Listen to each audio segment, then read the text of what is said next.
Good afternoon. Hope everybody's doing okay. I remember one time in my life I actually pushed myself beyond my physical capability of continuing. I was going down, hiking down into the Grand Canyon.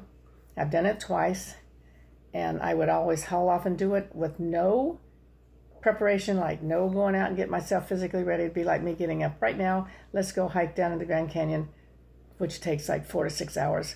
Just hop on down there. And as you're going down there, all you can think of is how the heck are you going to get out? And we would go down and stay for the weekend, and I remember worrying about, because everything was so sore by the time I got down there. But actually when you come back out, you're using different muscles. So the ones that are so sore are not quite as involved, when you're going back out, coming that way. But anyway, one time we went down to Phantom Ranch, and my younger son, Dan, went with us, and his friend, and, a bunch of other friends of ours. And we got down there, and after we hiked all the way down in there, the next day, somebody decided we were going to go, they were going to hike like 7 miles down and go to some waterfall or something. And I thought, I can do that. So I go do that. And I hiked and hiked and hiked, just kept walking. Anyway, I got to where we were going, and then we started coming back. And as we're coming back, I'm thinking, oh my God, I am so tired. I can hardly even take another step. And I just kept going and walking, and I was all by myself at that time. And I was just walking and walking and walking. And by the time I got back into the Phantom Ranch area, some of my friends saw that I was coming in, and they came and got me. I remember I just fell apart, just sobbing, crying. I was so tired. And they put me in a shower, got me a nice warm shower, and threw me in bed. And I told them to go tell Dan I wasn't going to be able to join him for dinner because I'm just done.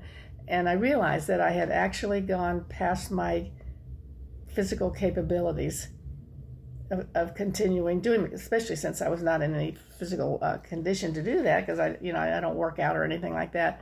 And so it was kind of interesting to see what my reaction was, that I just fell apart crying. And luckily I had some friends there who could grab a hold of me and lead me over and, get me in the shower and give me a nice warm shower, and then throw me in bed. And then I slept, I was in bed by 7 o'clock that night, and then slept until the next morning and kind of recovered. And then, of course, we had to walk back out. And I remember walking out, for heaven's sakes, I had a kink in my hip. And so every time I took a step, it was like biting your lip. And I remember, and the problem is, it's so beautiful coming out. You feel like you're in the Sound of Music. You're going to climb out and climb over the mountain and all that stuff.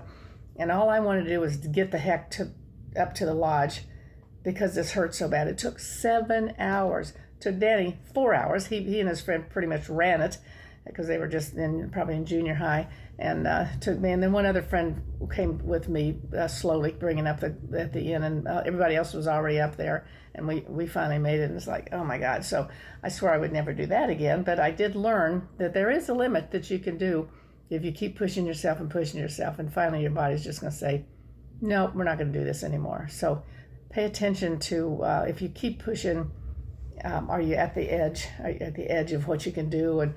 But I did make it. I felt like I was at the edge, but I did make it through that whole thing. But it was quite an interesting experience, and I don't want to have that ever again. But I did have that particular experience, and let's check that off my list of things to-do list. I've already done that. Don't need to do that again. Anyway, that's it for this week, and thanks for tuning in to Nonstop Aha Moments, and I hope to talk to you again next week.